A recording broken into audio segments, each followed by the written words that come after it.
My dad chose my stepmother over his kids. She recently passed, and now he wants back in our lives.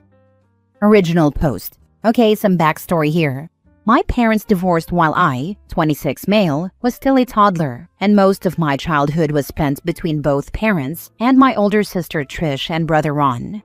Until I was a teen, my parents were great co-parents, and we were all close with our dad. Then he met his second wife, Susan. They had only been dating for a few months when they decided to get married. Immediately, things changed. When my siblings visited, she demanded that we call her mom, and she had this deep dislike for Trish. She called her fat, smashed her phone for writing hurtful things about her to her friends, and after checking over her homework, if she saw anything wrong, she would just rip the paper up. When our mom confronted Dad about it, he just made up a stupid excuse about Susan being a strong woman and that Trish could learn from her. After that, Trish just stopped visiting and Dad told her to grow up. Ron, meanwhile, went through a rough patch after he graduated college and he broke up with his boyfriend. Since he couldn't afford a new place of his own, he moved in with Dad for a bit but left after a few weeks. His entire time there was just Susan telling him that his degree was a joke, that he was pathetic for still living off his parents, and she would even mock him for flaming if he got excited over something, telling him he was too flamboyant. After he left, he told Dad that he expected an apology, and that he did not deserve to be treated like garbage by Susan while his father just watched. He just said that Susan was part of the family now and that he stood by his wife. Ron kindly told him to never speak to him again and went full no contact. With me, I never took any of Susan's BS, and if she would say something to me or make a comment, I'd just ignore her or leave the room. This made her mad, since I always assumed she lived off the drama she caused when Trish would cry or Ron got mad. Instead, she cried to Dad and told him that I hurt her deeply and that I made her feel unloved in her own home. Dad took her side, and the last time I was at his house involved him screaming at me and calling me an ingrate. We got into a shoving match and I stormed off and went to a local fast food place until my mom could come get me. After that, the contact we had was pretty much him calling and asking about how things were. He didn't even come to my high school graduation or Trish's wedding because he and Susan were saving money. We all came to accept that Dad chose his new wife over us, and while it hurt like hell, we moved on. Finally, just before Thanksgiving, Susan passed away suddenly and it hit Dad hard. Since she had little family and they had no friends outside each other, he is pretty much alone now. Trish invited him to dinner with her family a couple of times, but he's a stranger to her kids, and her husband hates him because of how he lets Susan treat her. Ron was the only blunt one and told Dad that he can't just come back after everything. Right now, I'm just confused, and I don't know what to do. The only contact I have with him is through Trish, and she thinks that Dad is still deeply mourning and that he wants his kids back in his life. Since I don't use social media or the internet much, dirty hippie stuff, my friend is posting this for me so I can get some outside perspectives. I remember how my dad was before he got married and I miss that side of him, but at the same time I know he threw us to the curb for her. Now for the top advice before reading the update. If I was in your shoes, I personally wouldn't just let my dad come swanning back into my life immediately, like the past few years didn't happen. He let his wife treat you all like crap and said nothing. He is your dad, for goodness sake. How can he act like that? He is only back now because he is alone, through his own doing, and had his wife not passed away, he wouldn't be there. However, if you can forgive your dad, then great. Maybe just see how he initiates contact with you. Does he apologize? Does he seem like he is remorseful, or does he just think things are going to be back to normal? His response will tell you all you need to know, if you don't already know now. Past few years. Sounds like it's been 10 years or so. OP said he was a teen when this happened. Yeah, the last time I was at his house was when I was 17. After that, our only contact was over the phone. Did he apologize at all? If he didn't even apologize, I'd be afraid that the same is going to happen as soon as he meets a new woman. He didn't apologize in a sense, but he says that he misses us and that he missed out on too much. He didn't even know that my sister had a second kid until recently, and she said that it hit him pretty hard. I hope you guys understand that he only wants to come back because she died. If she was still alive, he would still be ignoring you all. I know this. When they were together, they were bitter people that pushed everyone away. Susan even had 3 adult kids that hated her, and only one of them came to her funeral. Right now, my brother and I think that we are just his backup. Now for the update. Wow, all I can say is thanks for all the advice last time. I guess what I wanted was the father I thought I had, but since I posted this, a lot has happened with my family. 2 days after I made this thread, my sister's oldest kid decided that he wanted to surf down a hill on his sled when his mom was busy with his brother. Something only a 10-year-old would think is smart. He ended up breaking his wrist and his leg badly enough that he needed multiple operations. He is doing better now, but Trish is exhausted taking care of him, and on top of that, she's pregnant with her 3rd kid. This has left our dad at the bottom of her concerns, and he has not taken it well. When I spoke with her, she said that he was driving her crazy and kept trying to guilt-trip her, saying, "You can't find the time for a widowed old man," and basically being a huge pain in the butt. My brother said that he pretty much accepted that our dad would act like that when he wasn't the center of attention. I guess that being the youngest, I was shielded from his behavior even before he met Susan. Ron said that our dad would call him a faggot multiple times as a kid, and that when he did come out to the family, Dad just told him to shut up. I should also mention that even though he struggled a bit after college, Ron ended up getting a pretty decent job with a high salary. After Susan and our dad found out, they tried to bill him for the few weeks he lived with them, and even threatened to call the cops. He ended up giving them a couple thousand to get them off his back, and went full no contact. There were also more incidents I mentioned in the last thread. He offered to watch his brother's kid after his own wife died, but backed out at the last second. That brother now refuses to have any contact with him as well. And I also found out that the only reason he agreed to co-parent with our mom was because she told him that if he didn't spend time with us, she would go after him for more child support.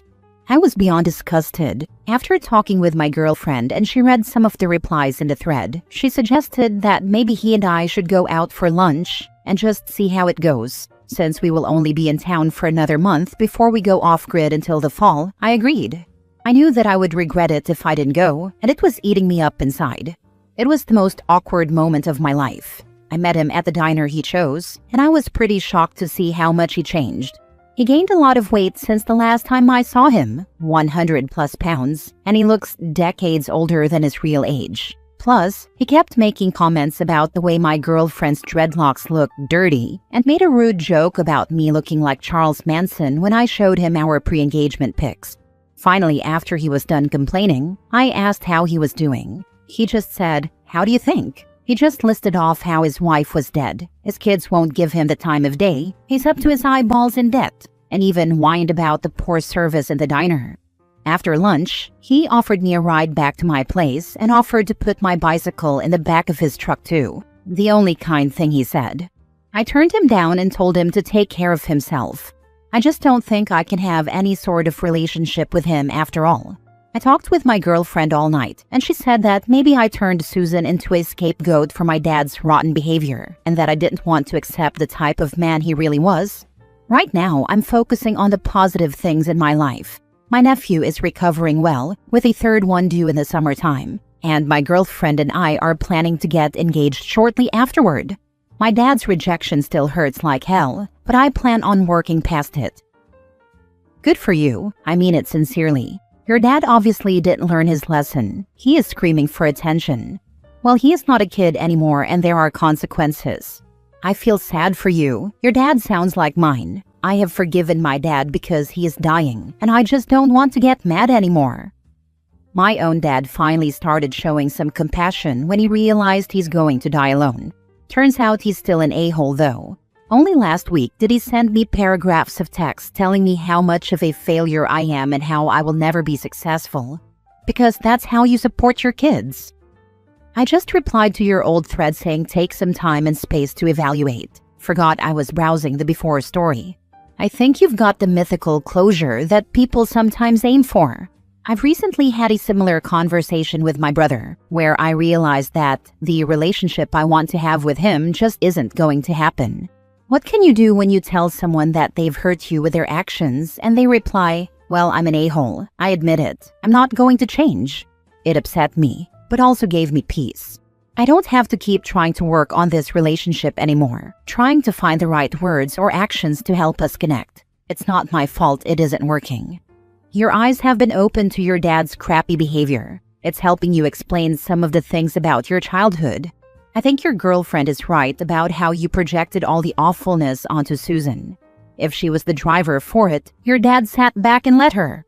As it turns out, it was more birds of a feather flock together. I'm glad you gave him a chance to hear him out, even if you didn't like what you heard, because now you know the reality of the situation and can deal with that, rather than what ifs and what might have been. It sounds like you have loving relationships around you. It doesn't sound like you'll repeat the patterns of your childhood with the next generation. Last story. My son cut contact due to his stepfather. I divorced my ex-husband when my son was 11 years old. We had 50-50 custody. I remarried to my current husband 2 years after that. My current husband and my son did not get along, to say the least. Even when I was dating him, they remained aloof with each other. My son was anxious in interacting, but was still respectful toward him. My husband saw dealing with my son as something he signed up for if he was going to continue to be in a relationship with me. My husband still kept his distance from my son. Things got worse after we got married. My husband would avoid my son when he came to visit. He soon started criticizing him and became harsh with him. It could be occasionally getting a snack from the fridge without asking, or sometimes forgetting the lights on in his room. He said I should cut down my visitations with my son. I asked him why he hated him. He said he doesn't hate him, but dislikes him. He hates the fact that he's introverted and awkward. My husband said it's already enough that he tolerates him. He kept antagonizing my son. He would say things like he should get a job during high school because he is going to be out of the house at 20 at best. I always stood up for my son and admonished my husband in private and told my son not to take it seriously in the heat of the moment. My husband laid off my son when I got pregnant with our daughter 5 years ago. By that time, my son already felt alienated. I admit I always prioritized my relationship with my husband over my son. I made more effort in spending time with my husband than my son, whether it be doing our daily Friday date nights, going out as a couple only every other weekend. We did more couples-only vacations in a year than family vacations, not including the occasional weekend getaways. I understood this made my son feel second place, but my son didn't understand that eventually he would start a life of his own, but my partner is still going to be with me. Yes, I could have spent more time with him, but no parent is perfect, and it's always a struggle to keep a balance. My son became distant from me and focused on his studies more. That paid off at least, since he got a huge scholarship for our flagship state university. He relied on student loans to pay the rest of tuition. He cut me off the day he was supposed to come back from winter break. He cut me off by email. He wrote this: "Dear Mom, I don't want a relationship with you anymore. Your love holds little to no value to me anymore. I don't resent you for divorcing Dad. I don't resent you for finding love again and wanting to get remarried. However, these past years, I've learned an important lesson. I've learned that the relationships one holds on to play a role in their identity. You can't say you love me more than anything in the world, yet love a man who treats me like an unwanted burden. I resent you for making him my stepfather. I resent you for making me treat someone who hates me being around like an authority or parental figure, even though he hasn't earned it. I resent you for always choosing him over me. Don't call me anymore. Don't visit me. I have a great life in college with new friends. I guess I am not the weirdo with no friends that the crap stain of a human being who you call your husband said anymore. And I still have Dad who loves me. Goodbye forever." That message still haunts me. I tried calling, but my number is blocked. When I attempted to visit him, he wouldn't let me in his dorm, and finally threatened to get a restraining order. That's when I backed off. My mother, his grandmother, is the only connection I have to him and my sister's Facebook. My mother was the one who told me he was double majoring in mechanical engineering and physics, and he was currently doing a PhD in physics in an Ivy League. My sister allows me to log into her account to see pictures of his life. When I saw his graduation pictures, with only his dad invited or pictures of his friends, I just burst into tears. Can I still get him back? I'm sorry, but you're making excuses by saying when your son builds a life, you will still have your husband.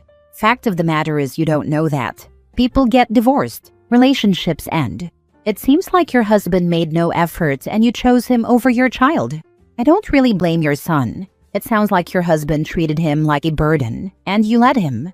Now you're going to have to deal with the consequences of that, which is not being a part of your son's life.